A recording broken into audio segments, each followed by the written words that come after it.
Olá, hoje eu vou falar um pouquinho sobre a percepção dos gestores sobre os conselhos de parques estaduais de São Paulo. A gente não pode mais considerar áreas protegidas de unidade de conservação como ilhas isoladas do contexto em que elas estão inseridas, né? É preciso incorporar, né, a dinâmica e a interação entre as sociedades e esses sistemas naturais, pensando, né, neles como sistemas socioecológicos.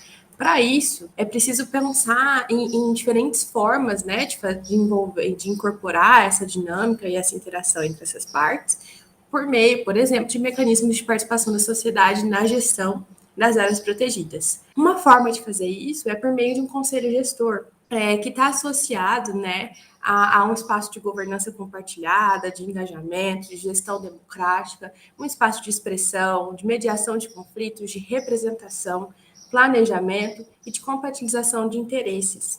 No decreto de 2005, os conselhos consultivos eles estão colocados como órgãos colegiados voltados a consolidar e legitimar o processo de planejamento e gestão participativa.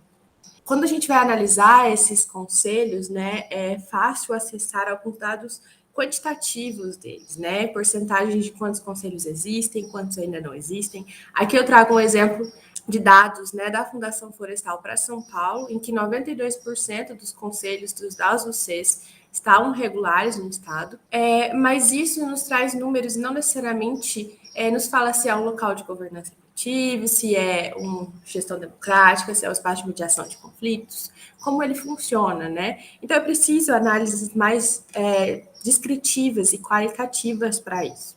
Até porque, quando a gente pensa em uma gestão compartilhada, uma gestão colaborativa, uma governança, né, compartilhada, existem algumas coisas que são importantes para que isso aconteça. Por exemplo, interações significativas, né, ter uma diversidade de stakeholders, uma confiança entre as partes, ter um processo de negociação, conhecimento local ser reconhecido. E isso é avaliado, né, de certa forma, há vários estudos que avaliam isso, mas geralmente eles são estudos de caso, né, com uma, duas UCs e analisa o conselho dessas UCs.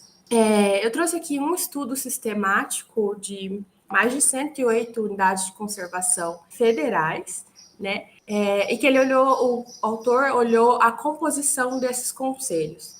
Ele percebeu que 60% dos conselhos só tinham a participação de associação de moradores. Isso tem alguns tipos de discussões que podem ser levantadas a partir disso, e eu vou trazer alguns dados depois do meu próprio trabalho que podem ajudar a gerar essas discussões.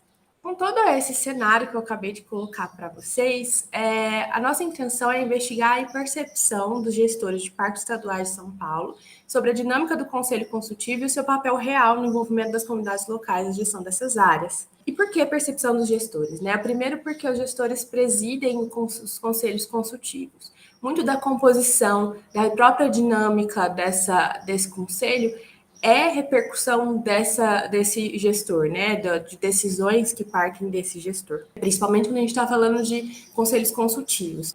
Além disso, se ressalta na literatura, por exemplo, para a gestão de parques, a importância de se ter um gestor com uma postura flexível, que saiba gerenciar conflitos e se comunicar, né? Bem, para que haja uma gestão democrática inclusiva. E por que parques estaduais de São Paulo? Esse estudo é parte de um trabalho maior que eu estou fazendo, que ele investiga diferentes relações, né, entre os parques e as pessoas que vivem em seu entorno.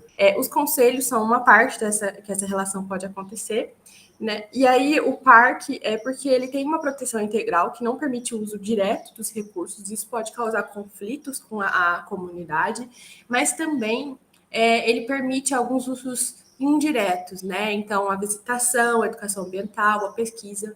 E, além disso, ele é uma categoria da IUCN. Então, com certas limitações, eu consigo fazer comparações de parques no Brasil com parques de fora do Brasil. Bom, a metodologia foi o seguinte: eu entrevistei 26 gestores. Aqui eu trago o resultado parcial, né, de 15 gestores. De dezembro de 2020 a junho de 2021. As entrevistas foram semi-estruturadas, com várias perguntas, né? Dentre elas, algumas perguntas sobre o conselho. E essas perguntas sobre o conselho eram: como é o conselho do parque, com frequência são as reuniões, se os gestores acreditam que os conselhos são garantia de participação das comunidades do entorno na gestão dos parques. Depois que eu fiz a entrevista, a gente transcreveu, eu analisei usando o programa Max QDA, fazendo uma análise de conteúdo indutiva. Alguns resultados das discussões que eu trago são o seguinte: a frequência de reuniões, no geral, a maioria foi bimestral, né? Com alguns gestores falando de reuniões quadrimestrais, trimestrais ou mensais. Houveram algumas ressalvas quanto à regularidade, tanto gestores falando que faziam reuniões extraordinárias, né, não programadas, tanto gestores falando que não faziam as reuniões há alguns meses, e também ressalvas quanto à pandemia, né, o impacto da pandemia nessas regularidades de reunião e até no funcionamento do conselho. Houveram tanto relatos positivos quanto negativos. Os positivos estavam vinculados à surpresa, né, de as reuniões online terem ainda funcionado, né, que como um sucesso, foi impressionante e interessante o quanto a participação durante a pandemia aumentou no conselho, e que está caminhando para ser um pouco mais efetivo o conselho com a pandemia.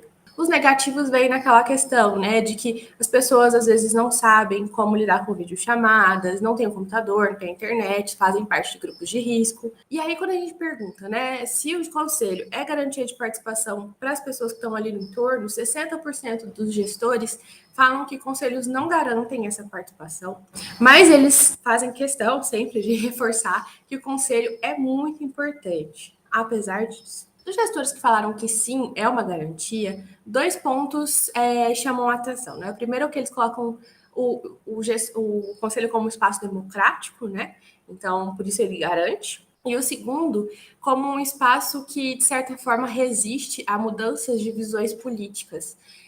Que poderiam ser contra essa participação social, né? Garantindo que isso vire uma ata, que seja um documento. As pessoas que falavam não, geralmente colocavam alguns desafios para que fosse efetivo, né, essa participação.